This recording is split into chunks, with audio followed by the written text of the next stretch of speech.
The following was recorded in front of a live studio audience at the Studio 21 Podcast Café. Welcome to this episode of Pit Life BBQ. Gather round the pit with your hosts, Johnny Maggs and Greg the Barbecue Broker DiGiorgio. Let's talk barbecue. What's up, everybody? Coming to you live from the Studio 21 Podcast Café in Salem, New Hampshire. It's the Pit Life BBQ podcast where we talk everything barbecue and a lot of other topics that you normally talk around the pit. As always, I'm joined by the barbecue broker. My dude. What's happening? How are you? I ain't going to lie to you. I'm still tired. From what? Riverfest. Oh. I literally got up at 5 o'clock Friday morning, went to work, came home, started cooking 40 pounds of pork butt for Riverfest. We had at Brother C-Mac's house on Saturday and probably left there about 6 o'clock, 7 o'clock. Got home, my knees were aching, so of course I couldn't sleep. Needless to say, I woke up about 3 o'clock on Sunday afternoon.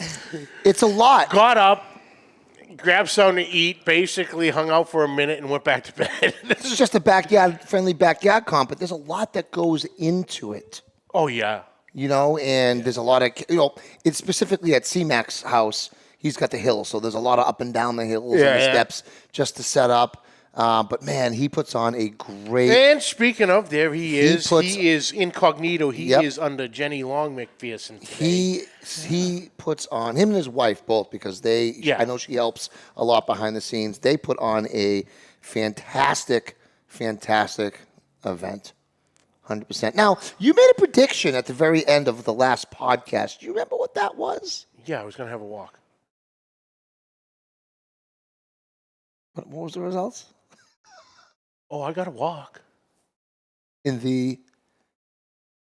Which one? I got an indirect walk, so still my prediction was correct. What is the indirect walk? Did you get the Veeples? No. Oh, what'd you get? I got Kids Cube, baby. Oh, that's right. Your kids got the Kids Cube. Holly and JJ knocked off a beautiful second place call on the kids steak competition. You did indirectly get a call. So indirectly, your offspring. I got a call, but dude, second place. I don't care if I came in dead balls last. Yeah. My kids got a second place awesome. steak call. Amazing. Come on now. Yeah. I'm thrilled with that. That's amazing. And they got a grill. So cool. That's awesome. I got to find a place to put another grill.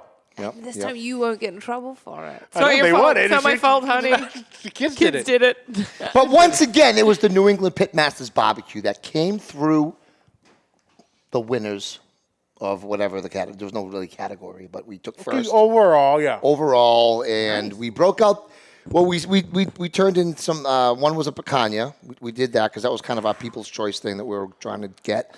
They came out great, but there was so many other great. Johnny served amazing food that day, but we did break out the Smo fried ribs, Chrissy. Ooh, the Smo fried ribs came out, in my opinion, even better than they did at Bedland Barbecue because I actually picked up, or my wife had inherited this little tabletop fryer that I could actually now set the temperature and the time and make sure that it comes out golden brown without overcooking everything, and it was awesome. So shout out to the crew. We did it again. Let's do more. And another thank you obviously to C-Mac and Jenny for obviously hosting this event and big undertaking. Huge undertaking. A lot of sponsors to it. Right off the bat, first and foremost, Uncle Steve. Yes, sir. Was a sponsor of it. Yep. Thanks, Uncle Steve. Making nice C-Max Riverfest 2021 label, Lucky Shake, Yep. Fogo Charcoal. Strangely enough, the CEO of Fogo just happened to be in town. And someone had told C-Mac, and they hooked up, so he showed up. It was great. Then the couple butcher shop, beer, brewers, all types of stuff. So many people had their hands into pulling this off, and it was absolutely tremendous. It was. So shout out to the McPherson family. Absolutely. And speaking of Uncle Steve, if you're ever wondering why everyone's going to C-Mac's barbecues, but for some reason they're not going to yours, it's because C-Mac is using Uncle Steve's shake, and maybe you're not, which means one thing, Chrissy. You better get you Damn some. straight you better. Uncle Steve is handmade, uses only the finest ingredients, and comes in over 12 amazing flavors. You got to change that. I was just It only thinking messes that. me up. I don't even need that. I know. If So, you but can- yet, well, how did? it's just there. It just follows me where I go. If you can grill it, Uncle Steve has Amateur. a shake for it. And if you have any shake questions, Uncle Steve has fantastic customer service to walk you through all your shake needs. It's time to take your backyard game to that next level with Uncle Steve's Shake. Shake some on what, Chrissy? Everything. Bet your ass. I show- legitimately do. I even will go, if I'm ordering like wings from a pizza place, Yep. I now get plain just so I can put Uncle Steve's shake a little, on it a when I little get Gator home. Shake on there. Yeah. This episode also brought to you by. Well, just gonna throw in that second place steak was cow shake. Just saying. Hey. Lucky shake. Lucky shake. Lucky Shake. Lucky shake. Nice. My bad. The new AP he's got. Yep. Lucky shake. Amazing. Also brought to you by Two Guys Smoke Shop and TwoGuysCigars.com. Whether we were barbecuing or not, we always keep the smoke rolling. Thanks to our friends at TwoGuysCigars.com. Today we are smoking the Avo Caribe Robusto. It's right there. You need it. Huh? It's right. Oh, it was. I mean, I have a teleprompter here, yeah. That's fine. you don't need it. Thanks though. to Let's our go. friends at TwoGuysCigars.com. We get to smoke some of the best cigars in the world, and so can you. Just visit TwoGuysCigars.com for your Perfect barbecue cigar companion. companion. ooh, That's the number 2, Perfect guys. Cigars. I Little was just trying to heartburn help there. while you were perfect choking. barbecue companion. Chest compression. That's the number 2, Mouth to mouth. GuyCigars.com. That's why we have a teleprompter. You're going to make it through the rest of the show. Yeah, That's all I I'll want to know. This episode also brought to you by Backline Smokers, Backline Fabrication in Austin, Texas. Mr. Ryan Newland just creating some of the most magnificent one-off smokers, live fire devices you're probably ever going to lay your eyes on. No two pits look the same. No live fire pits look the same. This guy customizes everything. He fabricates every square inch of all his builds himself, which you can't say for a lot of the high-end pit builders in Texas. So the possibilities are endless. If you want some, the multi-tool, by the way, I know I talk about it every week. It's damn it. just, That thing. I mean, this thing is fantastic. It's wood-fired. You got the grill. You got the plancha. You can hang stuff. It's amazing. I cannot wait to get one myself. So check them out. Backline Smokers, Backline Fabrication, Austin, Texas. Ryan Newland, BacklineFabrication.com.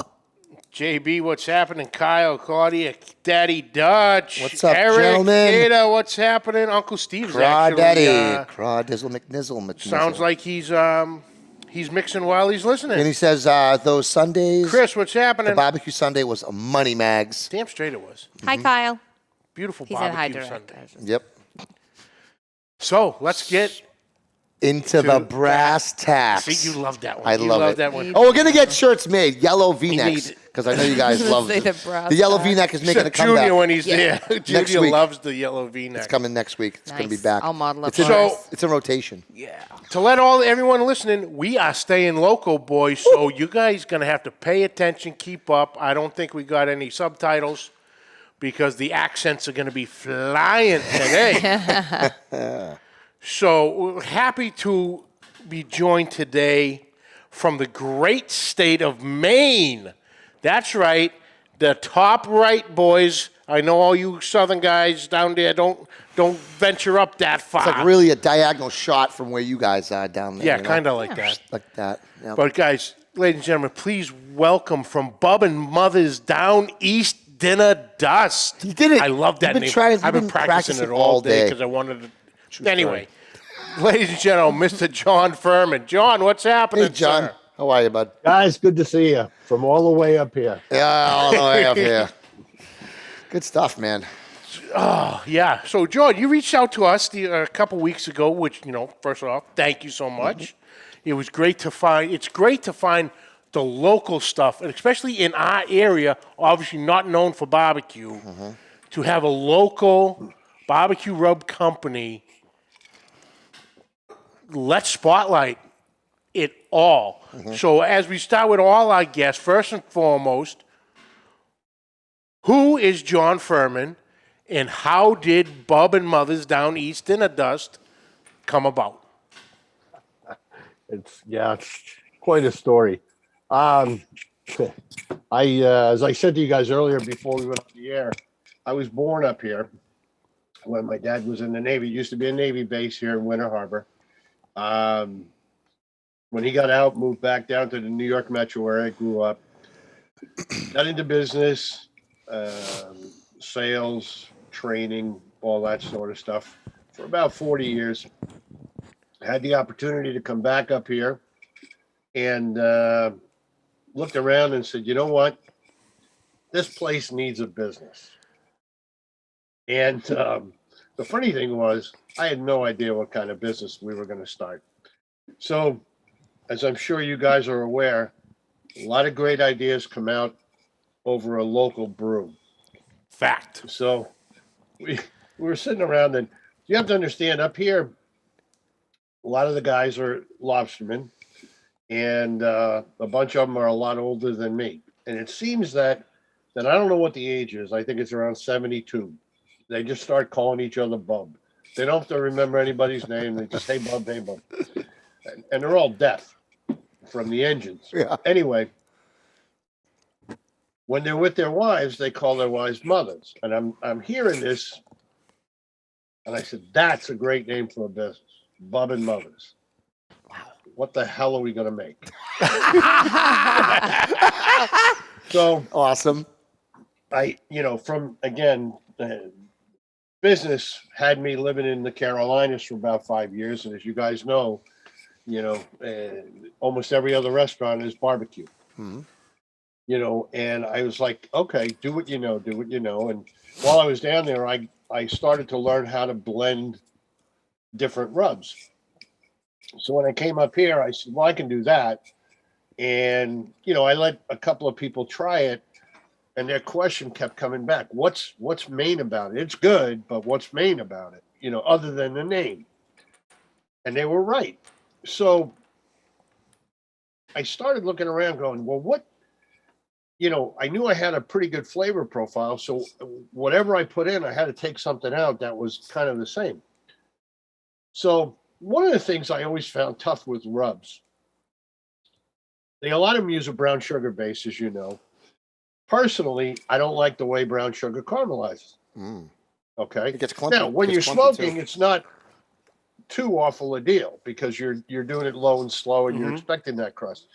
But if you're hot and fast on a grill, you might end up with a burger that looks like it's got a suit of armor on it. Mm. So we started playing, and in the original flavor, which is the Down East Dinnah dust, we took out the brown sugar and we put in maple crystals. We get them from a local syrup factory up here. And I said, you know what? That's the deal. It caramelizes a lot slower. Okay. And obviously it has that maple flavor. Mm-hmm. And I could have stopped there, but again, over a few brews, he said, let's see what else we can find. Well, anyway, up the line for me, up in Eastport, Maine, which is actually as far north as you can go in the United States on the East Coast. Little company called Ray's Mustard. Now, you guys might have seen them in some of the specialty stores. Yeah. They have about 800 flavors. But they're the oldest mustard company in America. So I walked up there, literally met the Ray family, said, listen, I've got this idea. It may sound a little crazy, but I'm going to try and make a nice dry rub company down in Winter Harbor. And one of my ingredients is ground mustard. I'd like to use main ingredients. And on a handshake, they've agreed that they won't grind mustard for anybody else but me. And we've been doing it now for 3.5 years. Oh. And then, of course, we added blueberry powder, which everybody said, why? You have to taste it. You'll see. And the last thing, in our Dinnah dust, we have a roaster up here. We get fresh ground roasted espresso, coarsely ground in the Dinnah dust, which, is my preference on beef. I like the coffee really wakes up the other spices in the beef. Now, the honey and heat, just briefly, a lot of the same stuff. We use honey crystals instead of maple syrup crystals. And our spice, this was the thing. I found a lot of rubs when somebody says, "Hey, you need a spicy flavor. You need to kick it up a bit." They throw cayenne in it and call it a day. Okay, and if you like real spicy stuff, that's great. I wanted a spice that you knew it was there, but you didn't forget what you were eating in the first place. Yep. So we settled on Chipotle. Mm-hmm. A, it's smokier. B, you kind of get it at the end. I've had a lot of people that go, "Let me try that." They'll try it and they go, I don't see. Oh yeah, there it is. There it is. Yeah. And it doesn't last very long at the Chipotle too. Once we had that done, I'm about getting validated. So I went down to Nashville and visited a couple of the top guys down there. And really fun. I mean, I literally walked into their restaurants. I had a flavor of each rub in each pocket. Hey guys, I'm going to order food here. I swear to God, but I want you to just tell me what you think. And it was an interesting lesson because they said, it's good to have a mild and a spicy, but that's it. And I said, really? Because I was asking them, what other flavors do I need? I'm trying to make, and both of them, these were the top 2 pit masters in Nashville. They have the top 2 barbecue restaurants. Brought me into their kitchens and said, "See that big jar up there? Yeah, that's our flavor. One. We have one flavor. People come here because they want it to taste like that." Okay. And listen, there are so many rubs out there. The one thing I learned watching guys compete, and of course you guys can speak to this better than I, is that they'll use multiple rubs on one piece of meat to create whatever it is they're trying to do. Layers, yeah. And then they might add a sauce, and then they might put jelly on it, or so having only 2 flavors is not a right answer. It's not a wrong answer. It's my answer. So, we tell people we're a gourmet dry rub company with a main attitude and a mission. That's our story. That is quite the story. My question is, just because you lived in Carolina doesn't mean that you just start throwing rubs together. What was the spark that kind of got you to want to mix these spices together and create that? If I stood up, I'd block out the camera. You can't maintain my size. And barbecue was just, I wasn't going to eat just potatoes. So you're saying you're a good old boy like me. Okay, good. Yeah, look. And me. I did today. Here's the thing, and I've been fortunate in that I've been, I've done a bunch of these. I've done radio interviews and some TV, and they all ask the same thing. What's so special, about your rub in Maine? And if you Google a little bit of history, the word barbecue was used the very first time in 1733 in Salem, Massachusetts. Now, at that time... Come on. We're dropping knowledge, folks. Is this real? At that time, Maine was part of the Massachusetts colony. Yep. What? And since they were so busy burning witches and getting ready for the revolution down Boston way, we decided we invented barbecue up here. So that's going to be controversial. Take full credit for this. I love it. You heard it here, boys. Barbecue originated here in Maine. That's right. In New England. We talk funny because we eat ribs. That's it. This is tremendous. The reality is this.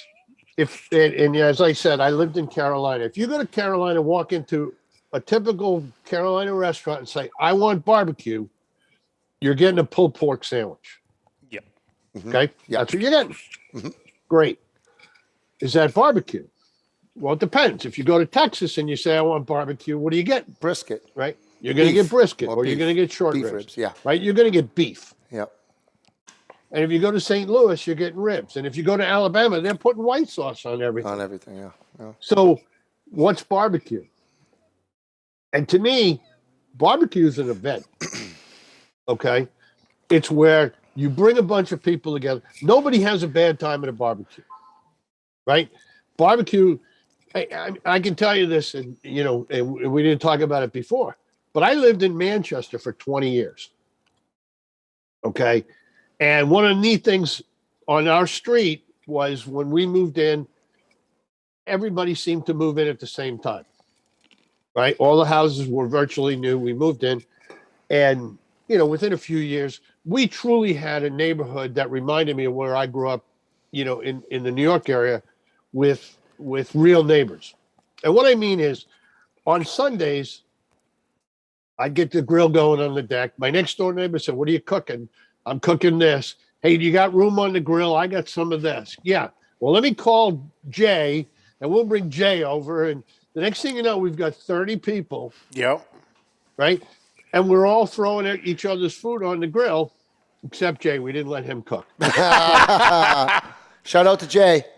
Yeah. But it was just it was just an automatic, and it just happened. Mm-hmm. Mm-hmm. Right? Now, keeping in mind that according to the Farmer's Almanac, we only have 6 months of barbecue season up here. Now, you guys are younger than I, and I will be perfectly honest with you. At this stage in my life, when it's 20 below in a blizzard, I'm not going outside to light anything, okay? It's not going to happen. I'm not shoveling my way to a grill. I'm not snow blowing my way to a smoker. Those things are in the shed until the little tulips come up next year. Now, how can you have great barbecue? All right? The reason we chose the spices we chose, the blends that we chose, is that done right, low and slow, in your oven, you can still have great barbecue. All right. Now, why is that important? Well, it's important up here because, if you put a small pork loin in the oven, all rubbed up with your rub, and set it at 225, 5 hours later, the whole first floor of your house is warm. It smells great, and that thing is going to fall off and be pulled apart. So you can have the pulled pork. Are you going to have a smoke ring? You're not going to have a smoke ring. But you talk to any pit master out there, even competitors, there's only two ways to cook barbecue: to compete or to eat. All right. When you're competing, and don't take this the wrong way, competition barbecue is great to eat, provided it fits the guidelines of the judges, right? I mean, it still tastes good to me, but if it doesn't bite right, all right? See, at my house, if you can chew and swallow it and like it, it's good barbecue. We don't have trophies. We have seconds. I love it. I love it. That is awesome. It's, guys, just to come full circle, barbecue is just a thing, and I love people getting territorial about it because, in a competition, it makes you cook better, but I'm telling you, if you lived in North Carolina like I did, man, it's like Duke versus North Carolina when you go east-west. You've got ketchup base versus vinegar base, and they'll kill each other. I'm not that violent of a person. It's just like, what? Skip the sauce, use my rub, and everybody get along, and it'll be fine. Yeah. Yeah. Oh, that's awesome. Now, where did you live in Carolina? Was it North Carolina is where you were? Yeah, I lived in North Carolina in Wilmington. And that is like literally the southeastern corner of it. So southeastern corner, but still. Yeah, okay. I'm about it. But still, it was northeast. It was still northeast Carolina, which is the vinegar base, the whole hog. Yeah, it's eastern North Carolina. Okay. Yep. And as you get over to the other. Oh yeah, I mean, if you come down Route 40, you'll see the big billboards for so and so's pig farm. Get your pig and our sauce. We'll get it all for you. And as you get over to the western part of the state, they start moving over to shoulder and more ketchup and a ketchup sauce. based, thicker, much thicker sauce. Mm-hmm. And you know what? It's all good. Well, yeah. I mean, it's all good. Best advice I ever heard from anybody is the best way to tell a great barbecue restaurant is the side dishes. That's and I kind of thought about that. And they said, listen, anybody that's willing to stick their neck out and open a restaurant could cook up ribs and pork and brisket and all that stuff. Right. The thing that separates them, how cool are the sides? And It's music to my ears right now. It's music to my ears right now. This is exactly the conversation I had with my wife when we're talking about opening a catering company. I said, what separates good and bad barbecue places, at least around where I am, it's like you're either going to have great meats and awful sides, or just great sides and awful meats. There's not a lot of, you can count on one hand how many places around a quick distance from us that really offer both of those things. Hence, my wife became also my side chick. And she makes all the sides, and she makes elevated sides. I mean, she's amazing. So I speak That's to the that. key. It's important. Yeah, absolutely. I mean, That's where the love comes in. Not that the love doesn't come in with a 14-hour brisket or pork butt cook, but really the love and the creativity, a lot of that comes in with the... Oh, that was like with me this weekend at Riverfest. Mm-hmm. I did the pork butts. Claudia did all the rest. She did the mac and cheese. She made the slaw fresh, Yep. She did all of that, and those right flavors in the right amounts all combined. The layers. For the whole plate. Yeah. For the whole experience. Yep. So the main and the sides need to jive. Yep. To have the perfect experience. Mm-hmm. Oh, absolutely. I totally agree with that. And what you were saying with doing it, in the oven, oddly enough, I've been watching, obviously I watch a lot of YouTube, and I've been watching this gentleman. Who, you? You watch a lot of YouTube? Just a little bit. This gentleman by the name of Justin Wilson. The Cajun chef, He had a TV show on when I was a kid. Yeah. I guarantee. Glad you see me today. And let's have a little wine.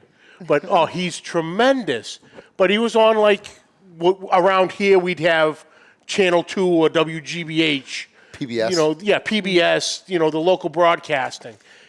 That he was on down in Louisiana and Mississippi and that area, and he would do, like you said, he would do a brisket right in the oven, and he'd have it on at 200 degrees, and he goes, you just let this go overnight. But I'm adding this, and I'm adding this. These are going to give you that barbecue flavor, that little bit of smokiness and all that. But it was funny that you had said that right, you can do it right in your oven. Mm-hmm. Oh, yeah. And, a lot of the barbecue guys here, and don't you all lie to me right now in this chat, you've all done it. Finished briskets in you oven. Finished it up and finished everything up in the oven, because at that point you're dealing with just the BTUs. Once you get your 4 or 5 hours of smoke on it. Yeah. I mean, I've definitely taken it out and finished it in ovens before. Well, especially in the cold. It gets cold I up in here. I had a pitmaster once. It gets cold. And, you guys, you may have experienced this.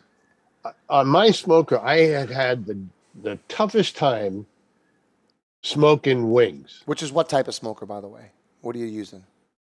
Indirect. Like a offset. Offset smoker. Come out. Okay, so you rolling with wood. Okay. I grabbed this guy, and this guy is like, he's got a restaurant, he's competing, and I said, "Can I ask you a question?" I said, "I don't want your deepest secrets, but I can't get my chicken wings crispy. What do you do? How do you do it?" So he kind of looks around, like, anybody listening? And he says, about 3 minutes before they're done, I take them off and I put them in the broiler and crisp them up. Yep. And I was like, what? Oh, okay. All right. There you go. Maybe that's not such a bad idea. Some drop them in a fryer. Yep. Again, are you cooking to compete or are you cooking to eat? Right. And if you're cooking to compete, obviously you can't do that. Mm-hmm. But, I'm certain there are other techniques. I mean, listen, I give credit to all the guys in the world that compete. I went down to a competition and was kind of helping out. But when I found out that the guy paid more for the mag wheels on his smoker than I paid for my smoker, I said, "That's it. I'm out. I'm not competing." It's a different world. It's a younger man's game, and I'll make the rubs. You guys could flavor the stuff and cook it.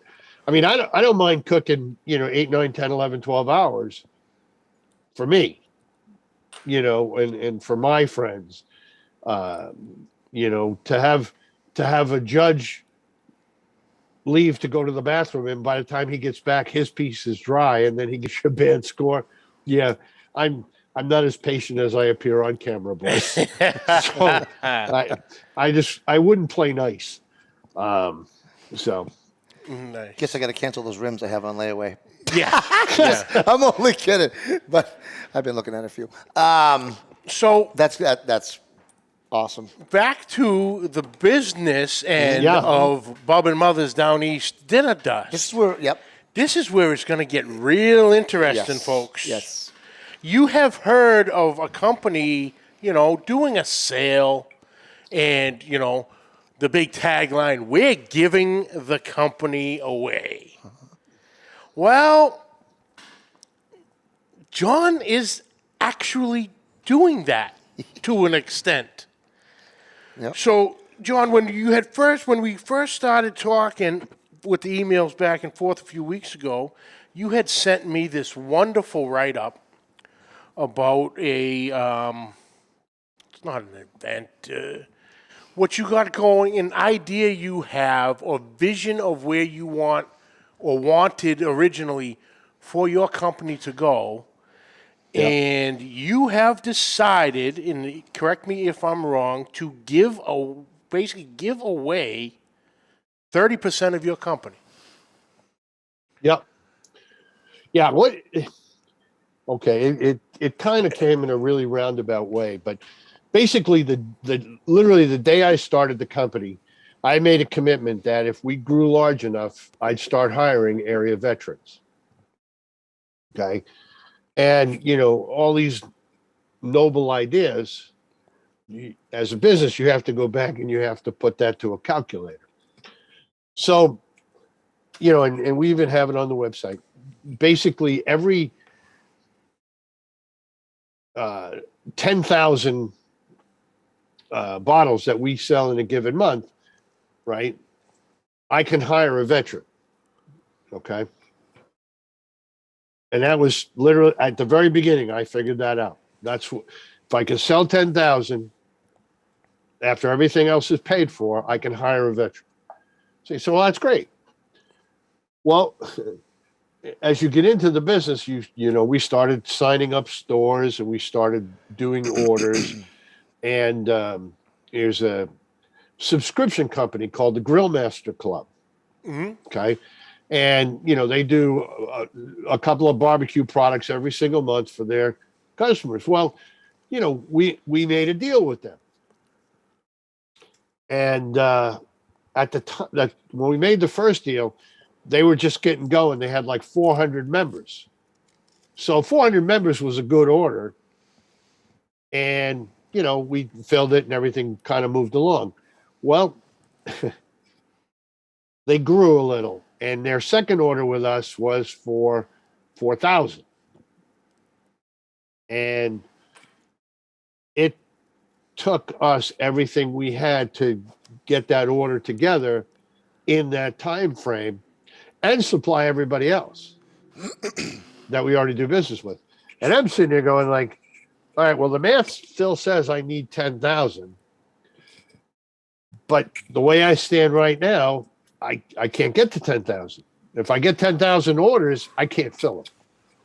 So I said, well, crap. I'm either going to say, well, this is as big as I'm ever going to get and forget everything else, or we're going to figure out a way to do it.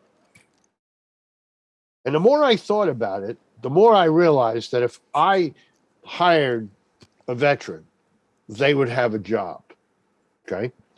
And they would come in and they would do their job. They would do what's required of them. They would do it well, and everything is great. That's an employee. What's the incentive So instead of hiring them, I put the word out and said, okay, here's the challenge. We're going to grow this company to $1 million valuation in 90 days. Okay.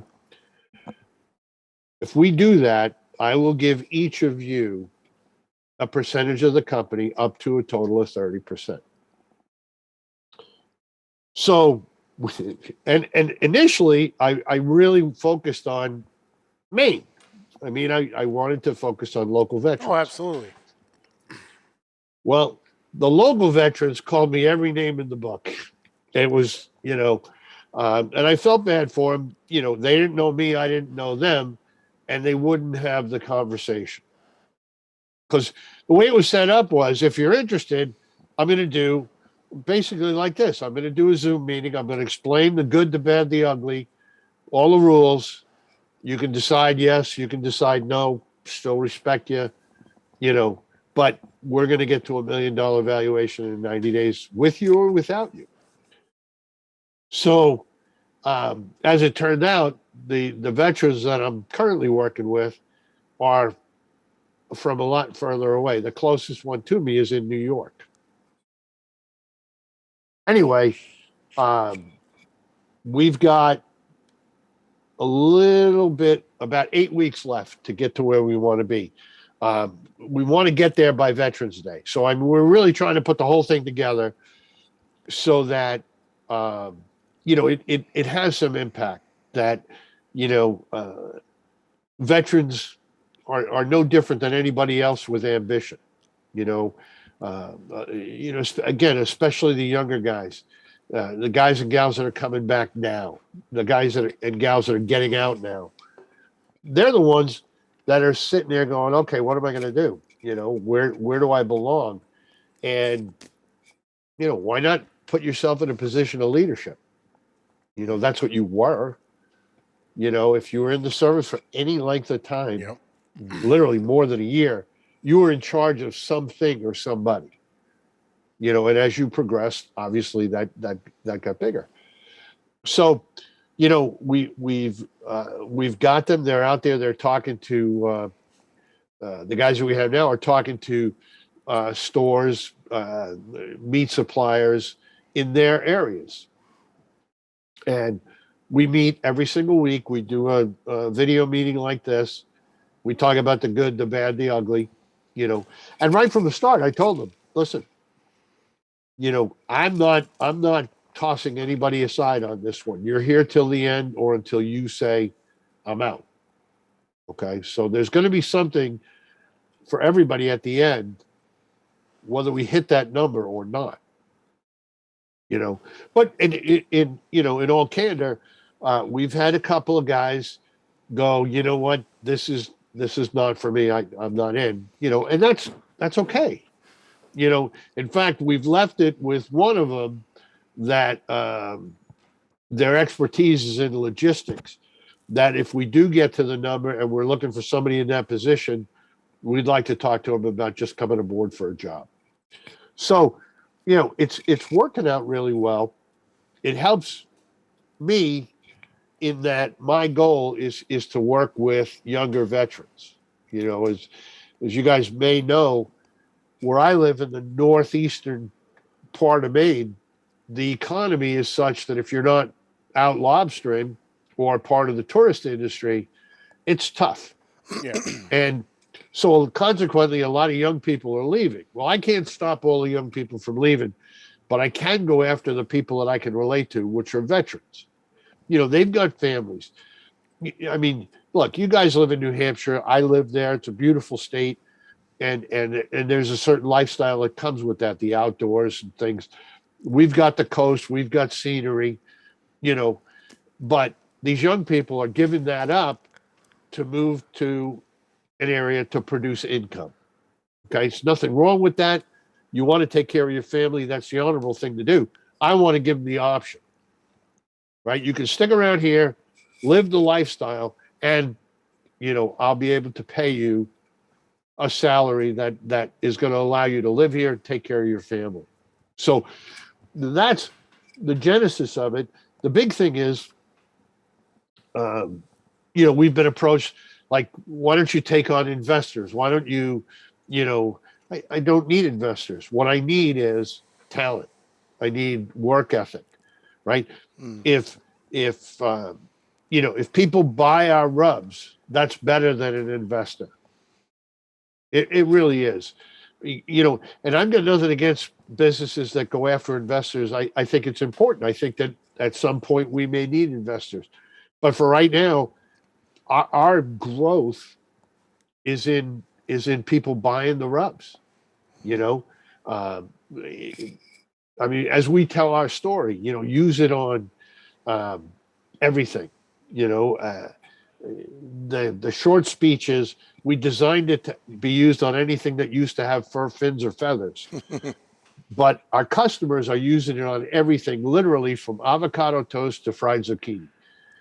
And we've got a restaurant that uses the honey and heat to make margaritas. Oh.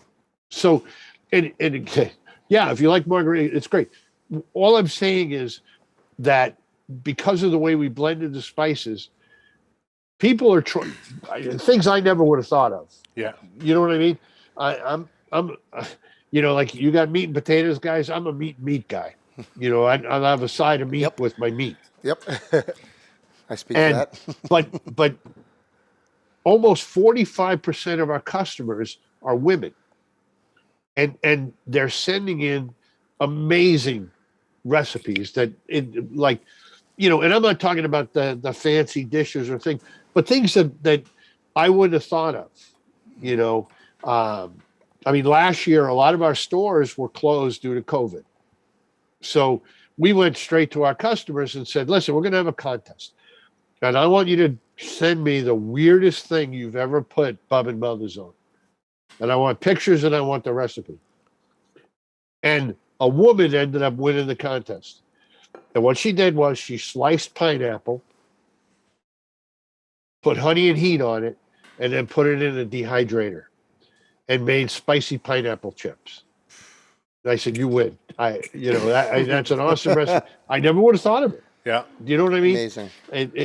So, we're encouraging people that if you want to support us, buy the rubs, and if they go into the website, they'll have the names and areas that the different guys that are with us are covering. And I would rather you order it through them. They can pick up a little extra money as they go. If you know a store that wants to carry it, go to the website, send us their name, we'll contact them. Every one of the stores that carries us started with us sending them a sample, said, take this home, try it, we'll talk to you next week. No sales pitch. Because they're either going to like it or they don't. We're not looking to be in Hannaford's or Shaw's or, or Publix for the people that are further away, Kroger's. I'd rather be in a store where the guy behind the counter cutting the meat knows every cut of meat, a gourmet shop that specializes in food. So that's our Awesome. our It's just pitch amazing. and our contribution to society. Awesome. So any veterans out there, how can they get in touch with you and to talk about joining the team? The easiest thing to do is email me, and it's real simple. It's bubnmuthas@gmail.com. Just spell it just like it is on the bottle. BUBNMUTHAS, bubnmuthas@gmail.com. And, I answer every email personally. We'll talk to them. Maybe there's something for them. Maybe there's not. Love to have them. Hey, I'd love to be big enough to have 100 veterans. I don't know if I'm going to be around on this planet long enough for that to happen, but, it won't be because I'm not eating good food. That's it. Yep. So awesome, John. This was incredible. Thank you so much for taking the time out to join Absolutely. us. Where can everybody find you social media wise? I know you got a Facebook, YouTube. What else you got rolling? Instagram @Bub N Muthas, Twitter at Bub N Muthas. We've got a fan page, Fans of Bub N Muthas, Dry Rubs on Facebook. all of those you can find just by going to bubandmothers.com, and we've got links to all those places. They can just go from there. Perfect. Amazing. Perfect. Awesome, John. Like I said, thank you so much. You're doing great things with the veterans. Love to be able to spotlight a local We don't rub get to do business. that enough. We don't get No, to do that because enough. there's not a lot There's here. not. So it's been a So pleasure. honestly, It's been a pleasure. honestly, it's been an honor. Thank you so much. Well, my pleasure, guys, and it's an honor to be one of the few and the proud in the New England. Absolutely. Absolutely. Thanks a lot, John. Hang on one sec. We'll be right back with you to finish up. Unbelievable. Awesome. Great local company right here in Maine. Yep. And I love the 1733 in Salem, Mass. I'm going to... That is, we're going to have to look into that and spread That's that awesome. throughout the industry. We're gonna hold that. We're gonna hold that card Yeah, in the right. sleeve at all times now. What do we got going on next week? Next week, we are actually going to recap the American Royal. Nice. I'm not 100% positive if Emily Park, who runs everything, is going to join us, or a member of her team. I'll be here, by the way. She's going to... Okay. I originally had Yeah. a doctor appointment or Yeah. whatever, but that's rescheduled. So. Okay. So be here. we had talked, obviously, she was a little busy last week. Just a little. Just a So smidge. she's like, listen, I'm so sorry. I'm like, listen, you were running around the speedway with your head cut off. I go, don't worry about it. She goes, either me or one of the members of my team. She goes, I'll figure it out. I'll let you know. So either Emily or a member of a team. We're going to recap the Royal. Amazing. Hopefully get a little couple backstories of Shenanigans? some shenanigans that went on in the back. Awesome. Yeah. So that'll be fun. So stuff. that's next week. I'm excited. And Nice. until then, Until then. Oh. Yeah, we're just going to jump it. keep the smoke rolling. Keep the smoke rolling. The views and opinions expressed by the hosts, guests, or callers of this program do not necessarily reflect the opinions of the Studio 21 Podcast Café, the United Podcast Network, its partners, or affiliates.